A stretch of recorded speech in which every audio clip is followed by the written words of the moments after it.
الحمد لأهله والصلاة على أهلها أما بعد فأعوذ بالله من الشيطان الرجيم بسم الله الرحمن الرحيم قل إن كنتم تحبون الله فاتبعوني يحببكم الله ويغفر لكم ذنوبكم صدق الله العظيم اللهم صل على سيدنا ومولانا محمد وبارك وسلم۔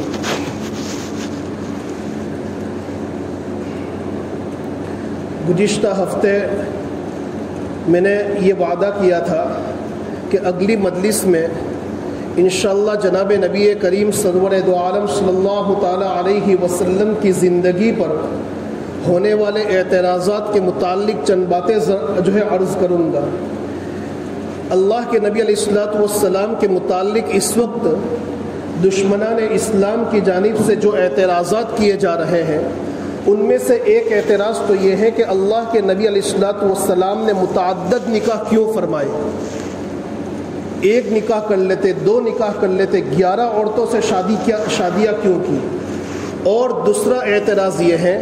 کہ حضرت عائشہ صدیقہ رضی اللہ تعالی عنہ جن کی عمر ابھی 6 سال کی تھی، بچی تھی، اور ان سے نکاح کر لیا، 9 سال کی عمر میں رخصتی عمل میں آئی، تو اللہ کے نبی علیہ السلام نے اتنی چھوٹی سی عمر والی بچی کے ساتھ نکاح کیوں فرمایا؟ اور یہ جو اعتراضات ہیں یہ دشمنان اسلام کی طرف سے تو ہو رہے ہیں اور وہ لوگ اس پر نازیبا کلمات بھی استعمال کرتے ہیں، لیکن آج چونکہ ہم مسلمانوں کو سیرت رسول صلی اللہ تعالیٰ علیہ وسلم کے متعلق کوئی معلومات نہیں ہے، ہم ہر چیز کو پڑھتے ہیں، باہر کے میسیجز دیکھنے کا ہمارے پاس وقت ہے، میڈیا کو سننے کا ہمارے پاس وقت ہے، اخبارات کو پڑھنے کا ہمارے پاس وقت ہے، ہر طرح کے فالتو میسیجز ہم پڑھتے رہتے ہیں۔ اگر نہیں پڑھتے تو جناب محمد الرسول اللہ صلی اللہ تعالیٰ علیہ وسلم کی مبارک زندگی کو نہیں پڑھتے۔ یہی تو وجہ ہے کہ جب دشمنان اسلام ہمارے نبی علیہ السلام پر جب اعتراض کرتے ہیں تو ہمارے بہت سے مسلمان بھائی ایسے ہیں کہ جو 5 وقت کی نمازوں کا اہتمام کرتے ہیں، دینداری، دو بڑے دیندار نظر آتے ہیں، لیکن اس کے باوجود ان کے قلوب میں ان ساری چیزوں کے متعلق شک پایا جاتا ہے، وہ شکوک اور شبہات کے شکار ہو جاتے ہیں کہ یہ بات سمجھ میں نہیں آتی کہ اللہ کے نبی علیہ السلام نے اتنے سارے نکاح کیوں کیے، حضرت عائشہ صدیقہ رضی اللہ تعالیٰ عنہا سے اتنی کم عمرے میں نکاح کیوں فرمایا؟ وہ اگرچہ مسلمان حضرات اپنی زبان سے بولتے نہیں، اس لیے کہ وہ ڈرتے ہیں کہ اگر ہم اپنی زبان سے اللہ کے نبی کی شان میں یہ کلمات کہیں گے تو کہیں ایسا نہ ہو کہ ہمارا ایمان چلا جاوے، یا پھر اللہ کے نبی کی شان میں گستاخی کے ارتکاب کی بنیاد پر اللہ کی جانب سے کوئی آسمانی آفت ہم پر نہ آ جاوے۔ اس لیے مسلمان حضرات تو اپنی زبان سے بولتے نہیں اور کسی سے پوچھتے ہوئے بھی ڈرتے ہیں۔ اسی لیے میں یہ چاہتا ہوں کہ آپ حضرات کے سامنے ان ساری تفاصیل کو ذکر کروں جس کی بنیاد پر ہمارے دلوں سے یہ اعتراضات دور ہو جاوے اور اللہ کے نبی صلی اللہ تعالیٰ علیہ وسلم کی مکمل طور پر عظمت اور محبت ہمارے قلوب کے اندر پیدا ہو جاوے۔ دیکھو میرے بھائیوں، اللہ کے نبی کی زندگی کو پڑھنا اور اس کو سمجھنا ہر مسلمان کے لیے بے انتہا لازم اور ضروری ہے۔ اس کے فائدے کتنے ہیں میں آپ کو بتلاتا ہوں کہ دیکھیے، ایک غیر مسلم شخص، ایک عیسائی مذہب کا ماننے والا جس کا نام یہ مائیکل ہارٹ ہے، اور اس نے ایک کتاب لکھی ہے، یہ امریکہ کا رہنے والا ہے، عیسائی مذہب کا ماننے والا ہے، اور اس نے ایک کتاب لکھی ہے جس کتاب کا نام ہے D100 اس کتاب کا نام ہے۔ اس کتاب کے اندر اس نے تاریخ انسانیت سے 100 عظیم ہستیوں کو چنا ہے، اور ان 100 عظیم ہستیوں کا، ان 100 عظیم شخصیتوں کا اس کتاب کے اندر تذکرہ کیا ہے۔ اور یہ 100 عظیم ہستیاں، 100 عظیم شخصیتیں کیسی ہے کہ جنہوں نے اپنی قربانیوں، اپنی جد و جہد اور اپنی کوششوں کے بل بوتے پر دنیا کے رخ کو موڑ دیا، تاریخ کے دھارے کو موڑ دیا، ہوا کے رخ کو موڑ دیا، ان عظیم شخصیتوں کا تذکرہ اس کتاب کے اندر اس شخص نے کیا ہے، عیسائی مذہب کا ماننے والا ہے۔ آپ اس کتاب کی فہرست کو دیکھ لیجئے، اس کتاب کو دیکھ لیجئے، اس کتاب کے اندر اس نے ٹاپ لسٹ، ٹاپ 100 سب سے پہلے نمبر پر جس شخصیت کو رکھا ہے وہ جناب محمد الرسول اللہ صلی اللہ تعالی علیہ وسلم کی ذات گرامی ہے۔ اور اس نے اللہ کے نبی کی شخصیت کو پہلے نمبر پر صرف بغیر کسی ترتیب کے نہیں رکھ دیا، بلکہ اس ارادے کے بلکہ اس نے ان ساری شخصیتوں کے درمیان ترتیب قائم کی کہ کون سی شخصیت کا مقام کون سے نمبر پر آتا ہے۔ وہ عیسائی مذہب کا ماننے والا ہے، وہ یہ کہتا ہے کہ میں نے ان سارے لوگوں کی زندگی کا مطالعہ کیا، سارے لوگوں کی زندگی کو قریب سے پڑھا، میں اس نتیجے پر پہنچا کہ اگر ٹاپ 100 ان سارے لوگوں میں فرسٹ نمبر پر جس شخصیت کا مقام آ سکتا ہے وہ جناب محمد الرسول اللہ صلی اللہ تعالی علیہ وسلم کی ذات گرامی ہے۔ آپ اندازہ لگائے ایک عیسائی مذہب کا ماننے والا کہ جو خود ان سارے لوگوں کی زندگی پڑھنے کے بعد اللہ کے نبی کا اتنا قائل ہو جاتا ہے کہ اپنی کتاب میں اپنے پیغمبر کو تیسرے نمبر پر جگہ دیتا ہے اور جناب محمد الرسول اللہ صلی اللہ تعالی علیہ وسلم کو پہلے نمبر پر جگہ دیتا ہے۔ کیوں؟ اس نے نبی کی سیرت کو پڑھا، نبی کی عظمت اس کے قلب کے اندر پیدا ہو گئی اور وہ اس بات کے ماننے پر اور یقین کرنے پر تیار ہو گیا کہ دنیا کے اندر کوئی ایسی شخصیت ہے کہ جس نے مختصر سے اور کم وقت کے اندر دنیا کے رخ کو بدلا ہے، تاریخ کے رخ کو موڑا ہے، تو وہ اللہ کے نبی صلی اللہ تعالی علیہ وسلم کی شخصیت ہے۔ اسی لیے ہمارے ملک کے اندر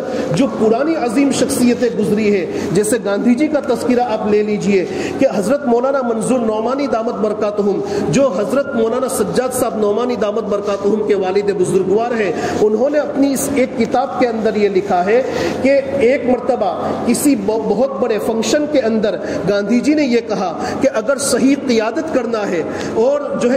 یہ صحیح حکومت چلانے کا طریقہ سیکھنا ہے تو جناب محمد الرسول اللہ کی زندگی کو پڑھ لو اور حضرت ابو بکر اور حضرت عمر فاروق رضی اللہ تعالیٰ عنہما کی زندگی کو پڑھ لو، اس لیے کہ یہ دونوں وہ شخصیتیں ہیں کہ جنہوں نے اپنے آپ کو مکمل طور پر اللہ کے نبی کے قدموں میں ڈال دیا تھا، اللہ کے نبی کے سامنے اپنے آپ کو پیش کر دیا تھا اور اللہ کے نبی کی تربیت سے اس مقام پر پہنچے تھے کہ وہ حکومت تو کرتے تھے مدینے میں بیٹھ کر، لیکن دنیا کے کونے میں کوئی کتا بھی پیاسا نہیں ہوتا تھا اور لوگ ایک دوسرے کے حقوق کو ادا کرتے تھے۔ ان کی زندگی میں لوگوں کے درمیان سے جرائم اور کرائم ختم ہو چکے تھے، اور اتنا ہی نہیں کہ صرف سزا کی بنیاد پر بلکہ جرائم اور کرائم کی نفرت لوگوں کے قلوب میں پیدا ہو چکی تھی۔ میرے بھائیوں، یہ ہمارے اسلام کی خوبی ہے کہ جناب محمد الرسول اللہ صلی اللہ تعالی علیہ وسلم نے دنیا کے اندر آنے کے بعد صرف جرائم اور کرائم کو ختم نہیں کیا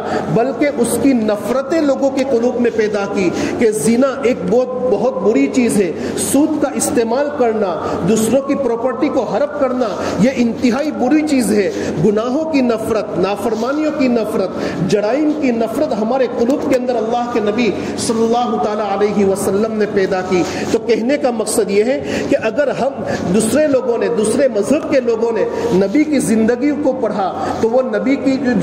وہ اس بات کے ماننے پر مجبور ہو گئے کہ ہاں اگر ہمیں صحیح رہنمائی مل سکتی ہے تو جناب محمد الرسول اللہ سے مل سکتی ہے۔ لیکن پھوٹی قسمت ہماری کہ ہم باوجود مسلمان ہونے کے، اللہ کے نبی کا کلمہ پڑھنے کے، ہم نے کبھی بھی اللہ کے نبی کے جیون کو مکمل طور پر نہیں پڑھا۔ اور پھر دشمنان اسلام جب اعتراض کرتے ہیں تو ان اعتراض کا جواب ہمارے پاس نہیں ہوتا، ہم اس کا ڈیفنس نہیں کر پاتے۔ میرے بھائیوں، اسی لیے بہت ضروری ہے کہ ہم میں سے ہر شخص آج ہی اللہ کے نبی کی سیرت کے متعلق کتابیں خریدے۔ یہ بھی بہت بڑا اللہ کا کرم ہے، اللہ کا احسان ہے کہ دنیا کی کوئی ایسی لینگویج نہیں کہ جس میں اللہ کے نبی کی سیرت نہ چھپی ہو۔ اللہ کے نبی کی سیرت موجود ہے، آپ اس کا مطالعہ کیجئے۔ آپ روزانہ اپنے گھر میں سارے پریوار کو جمع کر کے، سارے لوگوں کو جمع کر کے روزانہ 15 سے 20 منٹ اللہ کے نبی کی سیرت کا مطالعہ کریں گے، آپ دیکھنا بہت مختصر سے وقت میں آپ محسوس کرو گے کہ اللہ کے نبی کی عظمت قلوب میں پیدا ہوگی، اللہ کے نبی کی محبت پیدا ہوگی، اور پھر سنتوں پر چلنا آسان ہوگا۔ اس لیے کہ نبی کی سیرت پڑھنے کی بنیاد پر نبی کی عظمت اور نبی کی محبت پیدا ہوتی ہے، اور اس کی وجہ یہ ہے کہ روزانہ ہم اپنے گھر کے اندر 3 صفحے اللہ کے نبی کی سیرت کے پڑھیں گے۔ آپ اندازہ لگاؤ کہ 3 صفحے پڑھنے کے اندر، 3 پیج کو پڑھنے کے اندر کتنی مرتبہ اللہ کے نبی کا نام آئے گا۔ جتنی مرتبہ اللہ کے نبی کا نام آئے گا ہماری زبان پر درود جاری ہوگا صلی اللہ تعالی علیہ وسلم، صلی اللہ تعالی علیہ وسلم۔ ہماری زبان پر اللہ کے نبی کا درود جاری ہوگا۔ جب درود پڑھیں گے تو درود پڑھنے کی بنیاد پر انسان اللہ کے نبی سے اور قریب ہو جاتا ہے۔ اسی لیے جناب محمد الرسول اللہ صلی اللہ تعالی علیہ وسلم نے ارشاد فرمایا کہ کل میدان قیامت میں سب سے زیادہ قریب مجھ سے وہ شخص ہوگا جو دنیا کے اوپر مجھ پر کثرت سے درود پڑھتا تھا۔ اور درود پڑھنے کا ایک دوسرا فائدہ یہ ہوگا کہ ہم جو درود ایک ایسی عبادت ہے کہ جو ہر حال میں قابل قبول ہوتی ہے، حتیٰ کہ محدثین نے لکھا ہے کہ اگر کوئی آدمی صرف ریاکاری کے لیے، دوسروں کو دکھلاوے کے لیے درود پڑھے تو وہ درود بھی اللہ کی بارگاہ میں جو ہے قبول ہوتا ہے۔ اس لیے ہمیں حکم دیا کہ جب دعا کرو تو دعا کے شروع میں بھی درود پڑھو، دعا کے آخر میں بھی درود پڑھو۔ اس کا فائدہ یہ ہے کہ درود تو ہمیشہ اللہ کے دربار میں قبول ہوتا ہے۔ جو اللہ شروع کی چیز کو قبول کرے گا، آخر کی چیز کو قبول کرے گا، اس ذات سے یہ بعید ہے کہ درمیان کی چیز کو رد کر دے۔ ضرور دعا قبول ہوگی۔ تو دعا کی قبولیت بھی درود کے ذریعے سے ہوتی ہے۔ اور پھر دوسری بات میں آپ کو بتلاؤں کہ جب ہم اللہ کے نبی پر درود پڑھتے ہیں تو اللہ کے نبی کے دربار میں ہمارا درود ہمارے اور ہمارے باپ کے نام کے ساتھ جو ہے پیش کیا جاتا ہے۔ کتنی بڑی خوش قسمتی کہ ہمارا نام بھی لیا جاوے، ہمارے والد کا نام بھی اللہ کے نبی کے دربار میں لیا جاوے، اور اللہ کے نبی کے دربار میں یہ کہا جاتا ہے کہ یہ درود کا تحفہ یہ فلاں ابن فلاں کی طرف سے آپ کے لیے ہے۔ میرے بھائیوں، آپ تھوڑا اندازہ لگائیے کہ ہم جیسے گنہگار، ہم جیسے جو ہے بے انتہا پاپی اور مجرم، اور ہمارے جیسے گنہگار لوگوں کا نام روزانہ کئی مرتبہ دربار خداوندی میں لیا جاوے، میرے بھائیوں اس سے بڑھ کر ہمارے دربار نبی صلی اللہ تعالی علیہ وسلم میں ہمارا نام لیا جاوے، اس سے بڑی ہمارے لیے کیا سعادت مندی ہو سکتی ہے۔ اور روزانہ ہم 3 صفحے اللہ کے نبی کی سیرت کو پڑھیں گے اور بار بار ہماری زبان پر نبی کا درود آئے گا۔ اس کا فائدہ یہ ہوگا کہ کل میدان قیامت میں دنیا کے اندر ہمارے اعمال تھوڑے کمزور ہو، ہم اللہ کی عبادتوں کا حق ادا نہ کر سکے ہو، جب نبی کثرت عبادت کے باوجود یہ کہتے تھے کہ ما عبدناک حق عبادتک، تو ہم کیسے اللہ کی عبادت کا حق ادا کر سکتے ہیں؟ ہم نے جتنی کوشش کرنی تھی کر لی، پھر بھی اللہ کی عبادت کا حق ادا نہیں کر سکے۔ کل میدان قیامت میں اللہ کے نبی کے درمیان ہماری پیشی ہوگی تو اللہ کے نبی کہیں گے کہ ہاں یہی وہ شخص ہے کہ جس کے نام سے درود میرے اوپر آتا تھا، اللہ کے نبی علیہ الصلوۃ والسلام ہماری سفارش فرمائیں گے۔ تو یہ سیرت پڑھنے کا فائدہ کہ سیرت پڑھنے کی بنیاد پر اللہ کے نبی کی محبت نصیب ہوگی، اللہ کے نبی کی سفارش نصیب ہوگی۔ اور روزانہ جو انسان کئی مرتبہ اپنی زبان پر اللہ کے نبی کا نام لیتا ہو، کل قبر کے اندر اللہ کے نبی کا چہرہ دکھلایا جائے گا کہ بتاؤ اس کے بارے میں تم کیا کہتے ہو، تو فوراً ہمارے نبی کی جو ہے ہمارے نبی کا چہرہ انور دیکھ کر ہماری زبان پر جاری ہو جائے گا کہ یہ نورانی چہرہ جناب محمد الرسول اللہ صلی اللہ تعالی علیہ وسلم کا ہے۔ تو سب سے پہلی چیز جو ہمیں کرنی ہے کہ آج ہی سے ہم سیرت کی کتابوں کو خریدیں، اور جیسے ہم روزانہ کھانا ضروری سمجھتے ہیں، صبح کا ناشتہ ضروری سمجھتے ہیں، رات کا سونا ضروری سمجھتے ہیں، اس سے زیادہ ضروری ہم اس بات کو سمجھیں کہ ہماری زندگی میں کوئی ایک دن ایسا خالی نہیں جانا چاہیے کہ ہم ہمارے گھر میں جناب محمد الرسول اللہ صلی اللہ تعالی علیہ وسلم کی سیرت کا مطالعہ شروع نہ کریں گے۔ کون کریں گے؟ نیت کرو اس وقت، انشاءاللہ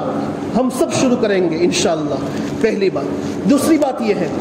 کہ آج کی جو جنریشن ہے، آج کی جو ہمارے بچے ہیں، گھر میں ہمارے پاس کم رہتے ہیں، باہر کی دنیا میں زیادہ رہتے ہیں۔ کہیں ایسا نہ ہو کہ باہر کے اثرات کی بنیاد پر ہمارے بچے ضائع ہو جائیں، اس لیے کہ اس وقت باہر انسان جب گھر سے اور مسجد سے باہر نکلتا ہے تو جگہ جگہ پر گناہ اور نافرمانی کے بینر لگے ہوئے ہیں۔ انسان آنکھ کے گناہ سے محفوظ نہیں، کان کے گناہ سے محفوظ نہیں۔ میرے بھائیوں، ایسے دور میں روزانہ ہمارے چھوٹے چھوٹے بچوں کے سامنے اللہ کے نبی کی زندگی آئے گی تو یقینی طور پر اس بچے کے قلب پر اللہ کے نبی کا نام نقش ہوگا، اللہ کے نبی کی زندگی نقش ہوگی۔ اب یہ اولاد کل بڑی ہونے کے بعد نبی کی سنتوں پر عمل کرنے والی اور نبی کی سنتوں کو اپنے گھرانے اور اپنے خاندان میں زندہ کرنے والی بنے گی، ورنہ موبائل کے اندر صرف کارٹون وغیرہ دکھلائے، ناجائز چیزیں دکھلائی تو یاد رکھ لینا اللہ کے نبی سے قریب نہ کرنے کی بنیاد پر یہی اولاد کل بڑی ہو کر ہمارے لیے وبال جان بنے گی۔ ذرا سوچئے تو صحیح کہ ہمارے والدین کے انتقال کے کتنا عرصہ گزر گیا، لیکن کب ہم نے ان کو پڑھ کر بخشا؟ قبر پر جانا تو درکنار۔ میرے بھائیوں، جب ہم اپنی اولاد کی اس طریقے سے تربیت کریں گے تو یقینی طور پر ہمارے دلوں کے اندر یہ جذبہ پیدا ہوگا کہ ہم جو ہے ان کے لیے پڑھ کر بخشیں، ہمارے خاندان کے اندر سنت نبوی آوے۔ تو اس کا اہتمام ہمیں جو ہے سب سے پہلے کرنا ہے کہ سیرت رسول کو پڑھنے کا اہتمام کریں۔ اب دیکھیے، اللہ کے نبی صلی اللہ تعالیٰ علیہ وسلم نے ایک سے جو زائد جو نکاح کیے ہیں اس کی وجوہات میں آپ کے سامنے ذکر کرتا ہوں۔ یہ چونکہ ایک تفصیلی تذکرہ ہے اس لیے کئی مجلسوں کے اندر جو ہے انشاءاللہ مکمل ہوگا اور آپ کے سامنے مکمل طور پر بات آ جائے گی، اور اگر ہمارے کانٹیکٹ کے اندر، ہمارے رابطے کے اندر جو غیر مسلم حضرات ہیں ہم ان کے سامنے بھی ان کا تذکرہ کر سکتے ہیں کہ تاکہ ان کے دل و دماغ بھی اسلام کے متعلق صاف ہو جاوے۔ بہت سے مسلمان حضرات جن کو جو ہے یہ اعتراض ہے، بلکہ جو شک اور شبہات کے مرتکب ہیں، تو ان کے قلوب بھی، ان کے دل بھی مکمل طور پر صاف ہو جائیں گے۔ دیکھیے، اللہ کے نبی صلی اللہ تعالیٰ علیہ وسلم نے اپنی زندگی کے اندر جو ہے 11 نکاح کیے، 11 عورتوں سے جو ہے شادی کی۔ اب اللہ کے نبی صلی اللہ تعالیٰ علیہ وسلم کی زندگی اور آپ کی جو حیثیت ہے عام انسانوں کی طرح نہیں ہے، عام انسانوں کی طرح اللہ کے نبی کی حیثیت نہیں ہے، بلکہ اللہ کے نبی صلی اللہ تعالیٰ علیہ وسلم کی زندگی کے افعال، آپ کے اعمال، آپ کی باتیں، آپ کے کام اور آپ کی زندگی کی ہر نقل و حرکت، اس کا نام ہے شریعت، اور یہ قیامت تک آنے والے انسانوں کے لیے نمونہ ہے، قیامت تک، اور یہ اسوہ ہے، یہ جو ہے لوگوں کے لیے اسوہ ہے۔ قیامت تک جتنے انسان آئیں گے ان کے لیے اگر کوئی اسوہ اور کوئی نمونہ ہے تو جناب نبی کریم سرور دو عالم صلی اللہ تعالیٰ علیہ وسلم کی زندگی ہے۔ تو آپ کا اٹھنا بیٹھنا، چلنا پھرنا، بات کرنا، آپ کا ہر عمل، یہ قیامت تک آنے والی انسانیت کے لیے نمونہ ہے، اور یہ آخری نبی ہے، ان کے بعد کوئی نبی آنے والے نہیں ہے۔ اب دیکھیے، اللہ کے نبی صلی اللہ تعالیٰ علیہ وسلم نے انسان کی زندگی کے تمام شعبوں سے متعلق رہنمائی فرمائی، چاہے تجارت کی لائن سے ہو، زراعت کی لائن سے ہو، عبادت کی لائن سے ہو، معاملات کے اعتبار سے ہو، گھریلو زندگی سے متعلق ہو، ازدواجی زندگی سے، شادی بیاہ کی زندگی سے متعلق ہو، ہر شعبے کی لائن سے اللہ کے نبی علیہ الصلوۃ والسلام نے ہماری رہنمائی فرمائی ہے۔ اب دیکھیے، انسان کی زندگی میں جتنے شعبے ہو سکتے ہیں اس میں سے ایک اہم شعبہ اس کی گھریلو زندگی اور اس کی ازدواجی زندگی ہے۔ اب جو ہے اللہ کے نبی کی زندگی 2 حصوں میں منقسم ہے، ایک تو خلوت کی زندگی، ایک جلوت کی زندگی۔ جلوت اور خلوت کا کیا معنی؟ جلوت کا معنی ہوتا ہے اللہ کے نبی کی گھر سے باہر کی زندگی، لوگوں کے درمیان کی زندگی، مسجد کی زندگی کہہ لیجئے، باہر کی زندگی کہہ لیجئے، اور ایک خلوت کی زندگی۔ خلوت کی زندگی کا مطلب یہ ہوتا ہے کہ آپ کی پرائیویٹ لائف، گھر کے اندر کی زندگی، کہ بیویوں کے ساتھ آپ کا معاملہ کیا تھا، گھر میں جانے کے بعد آپ کون سے امور کو انجام دیتے تھے، اس لیے کہ آپ علیہ الصلوۃ والسلام جو بات بولتے ہیں وہ بھی شریعت ہے اور جو کام انجام دیتے ہیں وہ بھی شریعت ہے۔ تو اب باہر کی زندگی میں آپ کے اقوال اور آپ کے اعمال تو جو ہے صحابہ محفوظ کر لیتے تھے،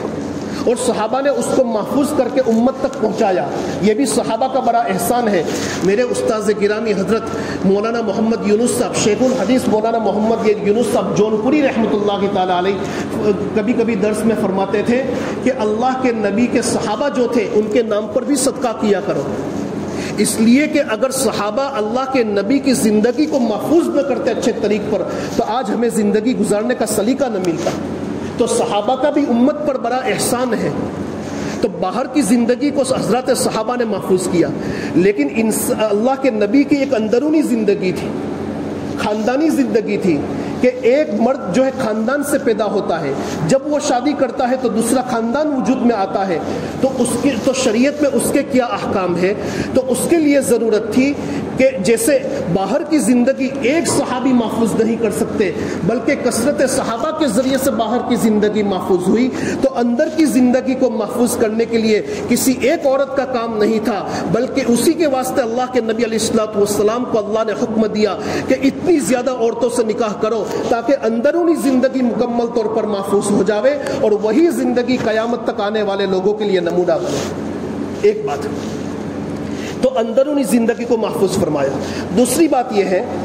کہ عبد الملک ابن محمد النیشاپوری رحمۃ اللہ تعالی علیہ نے اپنی سند سے ایک روایت نقل کی ہے، وہ فرماتے ہیں کہ حضرت ابو سعید خدری رضی اللہ تعالیٰ عنہ کی روایت ہے کہ اللہ کے نبی نے فرمایا کہ میں نے نہ تو اپنا نکاح اور نہ اپنی کسی بیٹی کا نکاح اللہ کے حکم کے بغیر نہیں کیا، یعنی اس وقت تک نہیں کیا جب تک کہ جبرائیل امین اللہ کے پاس سے کوئی حکم لے کر نہ آ جاوے۔ معلوم یہ ہوتا ہے کہ اللہ کے نبی نے 11 عورتوں سے جو نکاح کیے ہیں اپنی خواہشات نفسانی کی بنیاد پر نہیں کیے، عیش و عشرت کے واسطے نہیں کیے، اپنے شوق کو پورا کرنے کے واسطے نہیں کیے، اللہ کے حکم سے کیے ہیں۔ اب اللہ کا حکم ہو کہ 6 سال کی بچی سے نکاح کرو تو اللہ کے نبی اس کا انکار کیسے کر سکتے ہیں؟